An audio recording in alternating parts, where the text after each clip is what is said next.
Bezvodiivka Observatory, Ukraine, Chernihiv region. 50 degrees 51 minutes north latitude. In this zone, which is 50 kilometers wide, there are also such famous ancient observatories as Stonehenge, Great Britain, and Garzig, Germany. Bezvodiivka consists of about 20 mounds placed in accordance with mathematical proportions, which allows to determine important astronomical events. The solstice and the equinox are among them. Ceramics of the Tripilian culture, the culture of farmers of the 5th and 3rd millennia BC, point to the cosmogonic ideas of Ukrainian ancestors. Already 7,000 years ago, people knew the laws of movement of the celestial bodies and had some basic knowledge of astronomy. Astronomy and observation of the sun were very important from a practical point of view for ancient people and affected their lives and their survival. In ancient times, people did not keep chronology records as is common now. I think there was no reference point, as now, from Christmas or the creation of the world. There is no date on any artifact that we see in the museum, and no symbols that could indicate the date. People lived from the beginning of some cycle to the end, and the number of these cycles in general was of no importance, I think. Because with the beginning of a new year, a new life and a new agricultural season began. Everything was subject to economic activity, and therefore had a seasonal nature. The well-being of the family depended on the mercy of nature, so it had to be appeased. Ancient people worshipped the 4 life-giving elements. First of all, cosmic fire, that is the sun, and also water, earth and air. The so-called astronomers of that time recorded the shortest and longest night, the spring and autumn equinoxes. And according to these observations, rites of honoring natural elements were performed. This is how the annual cycle of Ukrainian popular holidays was formed. The longest night is on the birth of the sun. With the Christianization of the Slavs, this holiday became known as Christmas, when they celebrate the birth of Christ. The shortest night is on Kupala Day, dedicated to the Slavic deity of fruits of the earth, Kupala. According to one version, the name Kupala doesn't stem from the Slavic root with the meaning to bath, but from the ancient kamp, a loan word from the Indo-European proto-language. Its meaning is together, together, and unite. This holiday is symmetrical to Christmas. It takes place on the day of the summer solstice. It is one of the greatest and most powerful holidays of the annual calendar. Kupala is an ancient agrarian holiday, the cult of which is the sun and water. And all endeavors are aimed at ensuring fertility and accordingly in human life. This is ensuring the procreation. This is the continuation of life. Their life and their year were divided into 2 halves, favorable and unfavorable, light and dark. When the duration of the day prevails over the duration of the night, that's the first half. And the second half, that's when the dark time of the day prevails over the light. People highly respected the season of light. Even in the Rig Veda, there is such a concept as the day of the gods and the night of the gods. The day of the gods lasted from the spring equinox to the autumn equinox. The Kupala holiday has its own attributes. The main one is Kupayalitsa, or Marena, Marenonka. In the most regions of Ukraine, Kupayalitsa or Marenonka is a blooming young tree. It's a prototype of the tree of life.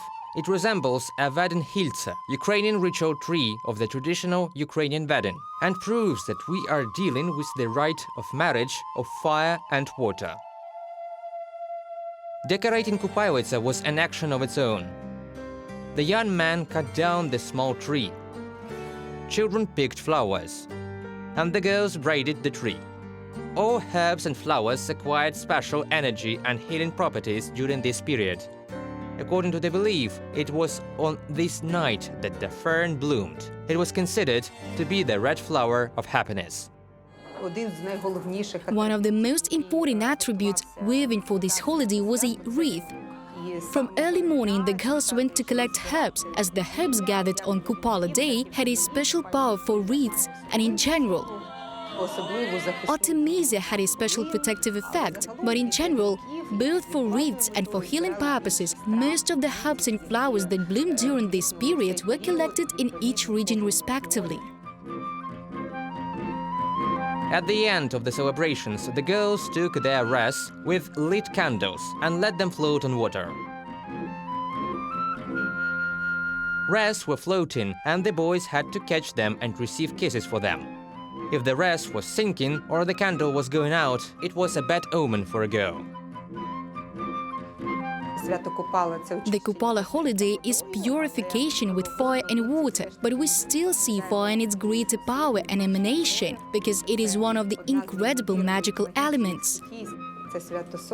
This is the holiday of the sun, and fire is the embodiment of the sun on earth, and therefore extraordinary power was given to fire, which was extracted as living fire by friction between two pieces of wood. There is no Kupala ceremony without a bonfire in the center of ritual activities. It is lit at the end, after symbolic dances, songs and rituals. Marena burns down in its flames, along with all the troubles that the participants of the action have passed on it. And finally, the culmination of the Kupala celebration, jumping over the fire. Only married couples or boys and girls who intended to get married jumped in pairs. Otherwise, one could shatter one's fate. The ritual part was completed with a sacred act, the union of water and fire. They took a giant wheel wrapped in straw, lit it from the Kupala bonfire and rolled it into the water to sink it. The holiday of the summer solstice is common in Europe and beyond. Different countries have their own traditions, but bonfires on the longest day and shortest night of the year do unite hemispheres and different parts of the world. In Latvia, on the night of June 23rd-24th, Ligo or John's Day is celebrated, with songs, folk instruments, wreaths and a bonfire.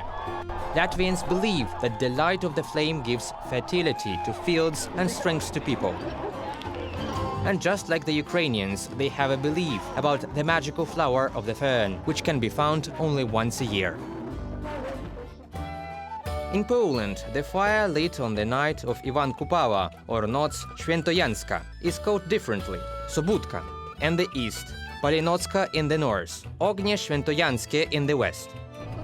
In the south, near the city of Kraków, the old Slavic tradition of weaving wreaths and taking them out on the water is especially revered.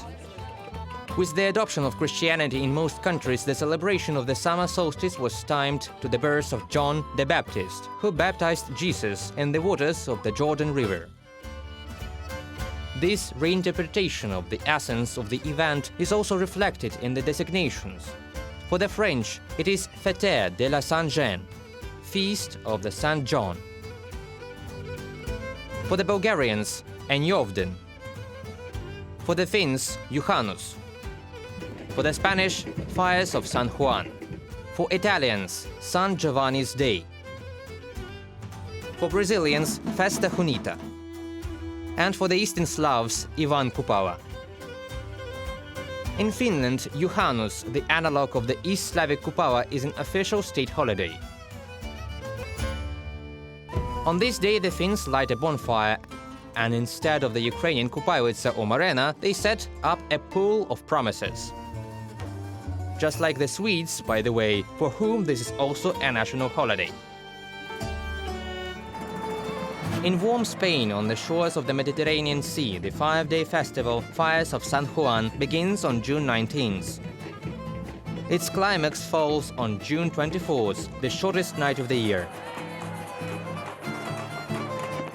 Then they light bonfires and set off fireworks. As in Ukraine, they burn down Kupalitsa or Marena, and all the troubles are on site. So in Spain, they throw sculptures made of papier-mâché, plywood and foam into the fire. The day of the solstice is loudly celebrated in the pre-Christian spirit near the British Stonehenge. Some researchers suggest that its stones played a role of a calendar, and different points of the structure correspond to astronomical phenomena, such as solstice, equinox, and eclipse. The celebration near Stonehenge is different from the Slavic one, which is full of worms, sun, bathing, and blossoming trees. There are some specific rituals here, but here nothing is possible without songs and dances either. Chernihiv Oblast, where the mode complex Bezvodivka Observatory is located, has been under enemy fire since the beginning of Russia's invasion of Ukraine. Therefore, mass celebrations, similar to the British ones near Stonehenge, are ill-timed there. But the peaceful day will come, and songs, ritual dances, bonfires, games and rest on the water for a happy fate will embrace the whole of free Ukraine on Kupala Day.